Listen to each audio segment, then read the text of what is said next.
Hello and welcome to Unit 7. Glad you're here. We are continuing to make our way through the course. We're now over halfway through the course, which is wonderful. You've done your midterm by this point from Unit 6 as you're moving on to Unit 7 now. And here for the rest of the class, it's got a really similar format. We're finishing the rest of Thanks for the Feedback. We're going to go into our last text after that. And then we've got another quiz, the final quiz, and the final paper, which we'll talk more about in the coming weeks. But yeah, I hope things are going well for you, and that more and more of this idea of crucial conversations is beginning to take shape as we talk in the discussion boards. I love reading those posts from you every week and getting to see how you're internalizing some of the things we're reading and how it's helping you think about the world around us. So today we've got a couple of things that we're doing. We're for this unit, for Unit 7, you're looking at chapters 7 through 10 of Thanks for the Feedback, reading that. You're watching Unit 7, the introductory video, which is this, of course, and then C and Qs for Unit 7, attendance and participation, discussion board posts, and then your Unit 7 case study, which involves mostly readings from W. Barnett Pierce, who's one of the co-authors of the theory Coordinated Management of Meaning. Okay, so I'm going to go ahead and share my screen with you.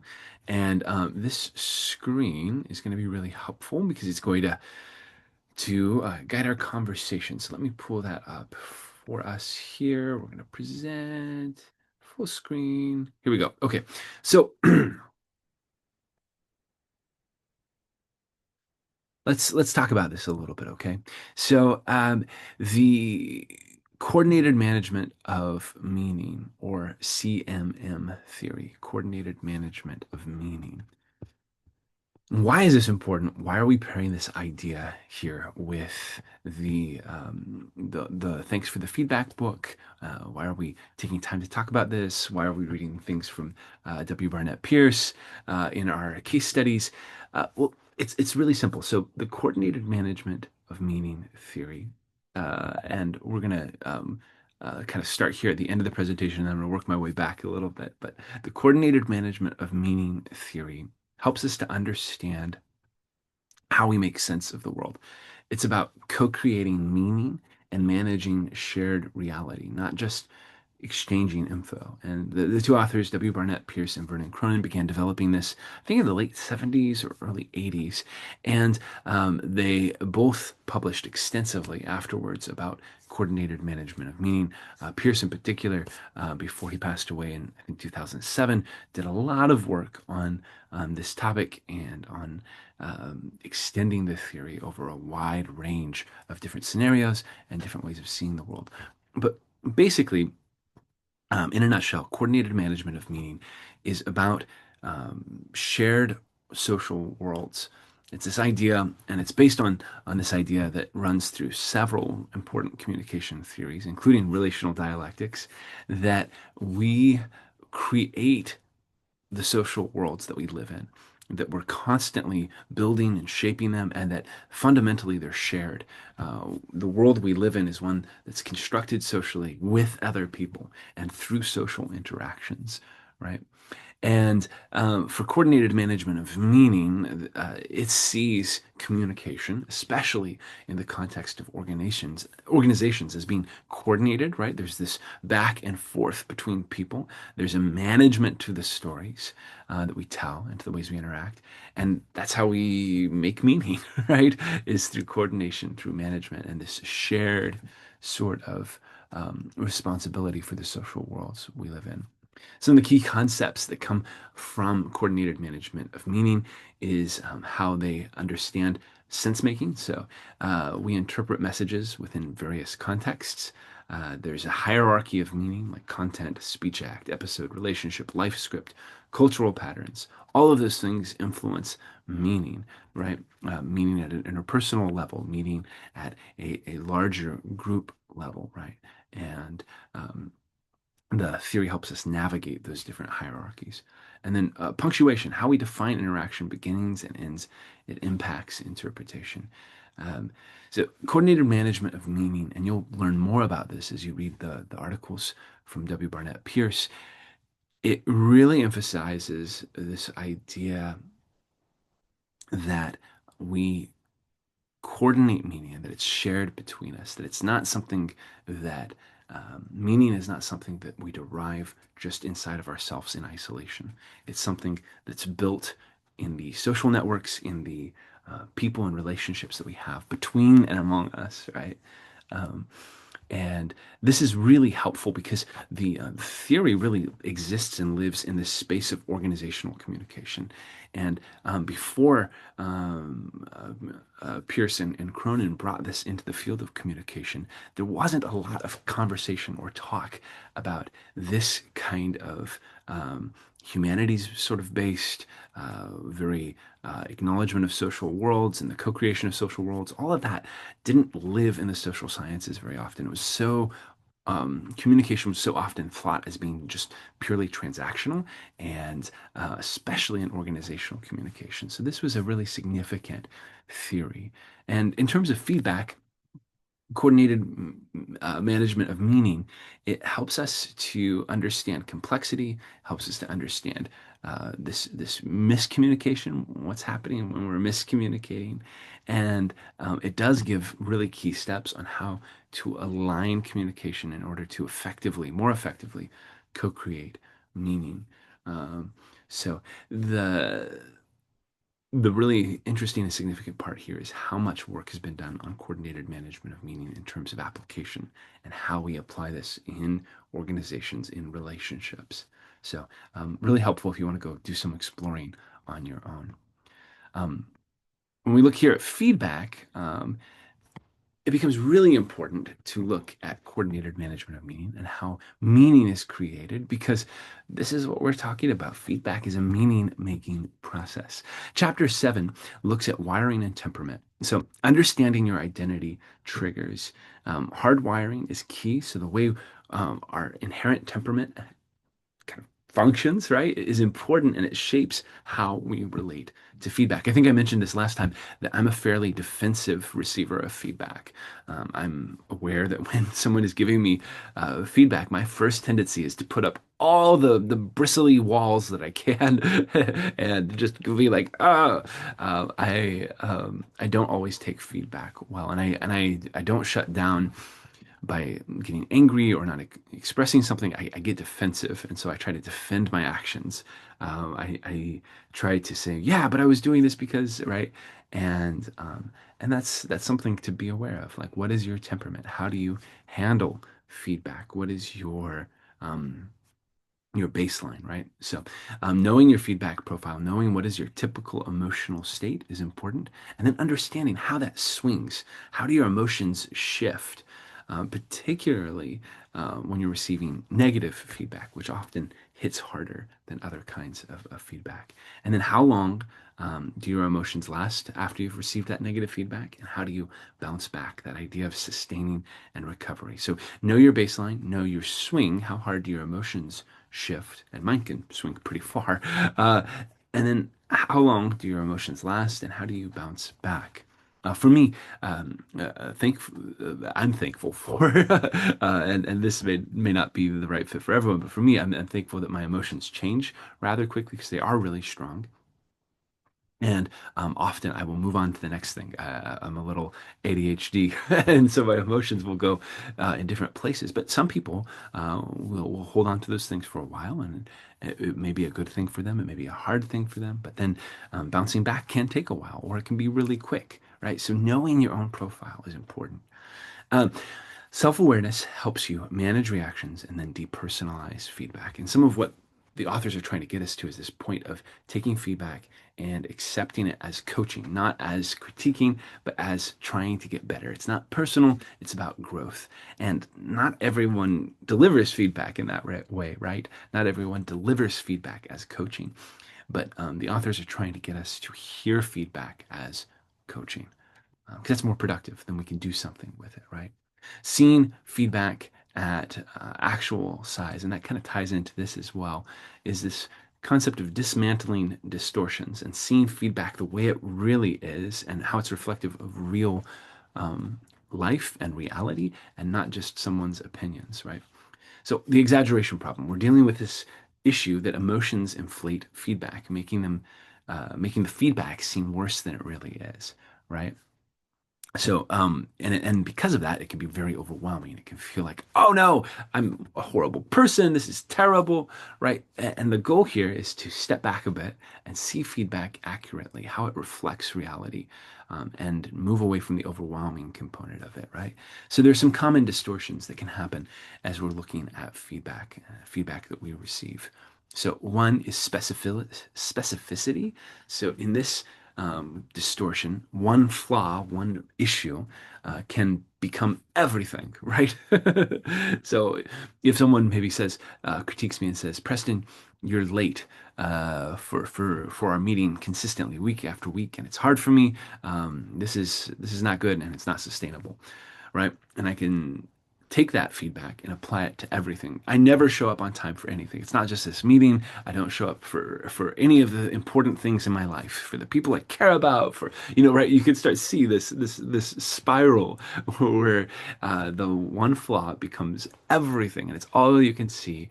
And there may be some things in life that need to be addressed, but um, that piece of criticism, that critique, is not necessarily defining of who you are. And even if it is something that is pretty major and you need to do a lot of work on showing up on time, even if I am late in a lot of instances, that's not the total sum of my identity or who I am. I might be late all the time, but I could also just be a person who's really present with the people that I'm around, and I lose track of time. It could be someone who, I mean, everything from like someone could be an incredible musician or baker or be a very conscientious letter writer or friend. Like who you are is not able to be um, brought down to the level of just one piece of feedback. And so remembering that one flaw is not everything. The other is time. So a current issue becomes always.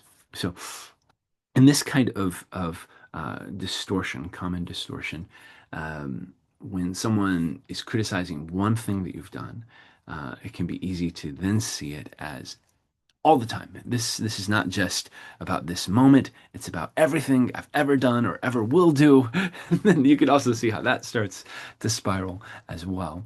And then the other distortion is that one person's opinion becomes everyone's opinion. And I see this sometimes in feedback where, and sometimes the people who are giving feedback kind of play into this as well, where they may state their opinion as being the opinion of a lot of faceless and nameless other people, right? They're trying to bolster their credibility by saying everyone feels this way about you, or everyone thinks this, and it's not real. They're mirages, right? Those people aren't contributing their feedback. This person is interpreting it and kind of masking their feedback as everyone's feedback. Or you can be doing this in your own mind. Maybe it's someone you care about and someone who has a big voice in your life, and they've said something, and it just becomes the loudest voice in the room, where you kind of yourself put those words in everyone's mouth that you meet. And that's also damaging and can be a distortion. So, what kind of tools do we have?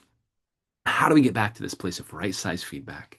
Um, so, you can use charts, you can use some of the tools that are given in the chapter itself to seek balanced perspectives, to right size the feedback, being able to even writing it out or charting out this feedback in relation to other feedback or into other things about who you are. You can challenge overgeneralizations by identifying what's really going on. What's this person feeling threatened by when they're giving you this feedback? And that doesn't mean the feedback's not doesn't have a grain of truth. It might, but being careful to take that and measure it against other things, right? Um, Take other people's input of you and their view of you as input, not as an imprint, right? Uh, their input does not need to imprint on you. It doesn't need to define who you are. In fact, it shouldn't, according to the authors here. It should be something that filters through you, and you should take that and then decide what you want to do with it, rather than reflexively accepting it and letting it define who you are and how you act in the future. So reach out to supportive mentors. I should say mentors here who can help you see yourself with compassion and balance, right? It's looking and mirror actually works here too. I think this was a typo. Uh, but reaching out to supportive mentors who can help you see yourself with compassion and balance. And finally, I love how there's some conversation about comedy and how sometimes some of these big situations are just so intense that they're almost comical in some ways. And so being able to see the humor in things, I saw a comedy special the other day, and it was on therapy, I think, actually. It was a bunch of comedians talking about their experience with therapy. And it was really serious in some ways because they were dealing with issues and with feedback and with things they've carried for a long time. But also, it was hilarious, and there was some humor in how they were presenting those issues. And sometimes that can help, especially with a trusted person who you can laugh things over with, right? Chapter 9, cultivate a growth identity. So the authors are trying to take us towards this idea of sorting towards coaching. I mentioned this a little bit back when we were talking about chapter 7, but really they get into this more here in chapter 9. They want us to move away from this rigid, fixed mindset to a growth mindset. In a fixed mindset, abilities are static, feedback is judgment. It's all in a frame that doesn't grow or evolve. It all just stays there, static, right? But in a growth framework, we recognize that abilities can be developed. I can gain skills. I can change. Feedback isn't for judgment. Feedback is not the final say. It's a signpost that helps guide me toward learning, right?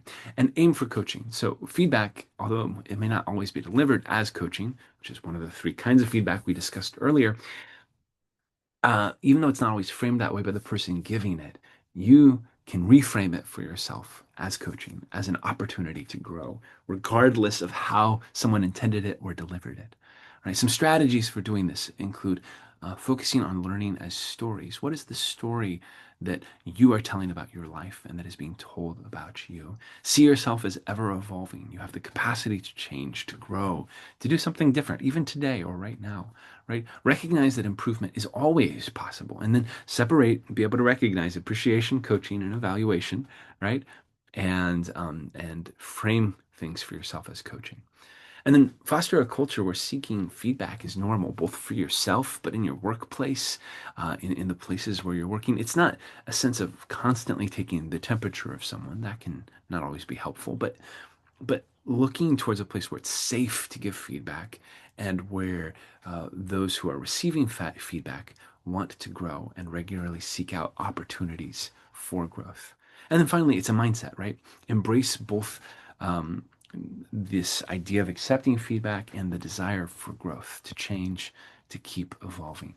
Chapter 10 is this question of how good do I have to be, of drawing boundaries, right? Not all feedback requires action, right? Sometimes feedback is something um, that you've determined is not helpful, and you can bracket that and you can put that away. That's a choice you have. There are different kinds of boundaries you can draw, like a thanks and no. Thanks for giving me the feedback. I'm not going to choose to do anything with it. And you don't necessarily have to say it quite that bluntly, right? But you can say thank you for the feedback. I'll consider it, and then you kind of move on with life, right? Um, you can also defer or redirect sensitive conversations, right? You can tell people, well, I appreciate that you would like to give me some feedback on this, but that's not a topic I'm comfortable talking about right now. And this in particular is something that I'd like to stay away from, and then move the conversation, right? And then sometimes you have to draw a boundary saying no feedback. For this is for persistent, unhelpful, or damaging feedback when someone is falling into a loop that is where you feel unsafe, where you feel like there isn't a healthy way of engaging in feedback at all. Then that may be a boundary that's needed and that has to be set. How do you set boundaries, right? Um, Sometimes the authors are looking at this idea of gratitude and thanking someone for taking the time to be caring enough to offer feedback. But then you can combine that with a firm boundary, right? And you want to be specific about your request. What are you really asking for them not to do or to do? And then oftentimes I find that people are pretty generous and pretty understanding when you explain the impact of what ignoring those boundaries would do to you and why you're setting the boundaries. When people understand the why, they're a lot more willing, usually, not always, but usually, to go along with you and try to help because they understand where you're coming from. And then consider how to mitigate the cost to the feedback giver. How do you help them save some face? How do you continue to show them that you prioritize the relationship? Those kinds of things. And then together you can problem solve for alternatives. If this is not a kind of feedback that you're comfortable with, what can you do to keep growing and to keep growing together in a relationship, right? All right, and we've already talked a little bit about the coordinated management of meaning. In all of this, the coordinated management of meaning gives us a framework for understanding how we create the worlds we live in and how feedback is an important part of that. I'm excited to hear what you come up with and what you do in your readings on case studies. This week, again, there are articles by W. Barnett Pierce, and thanks so much for being a part of the conversation. Take care.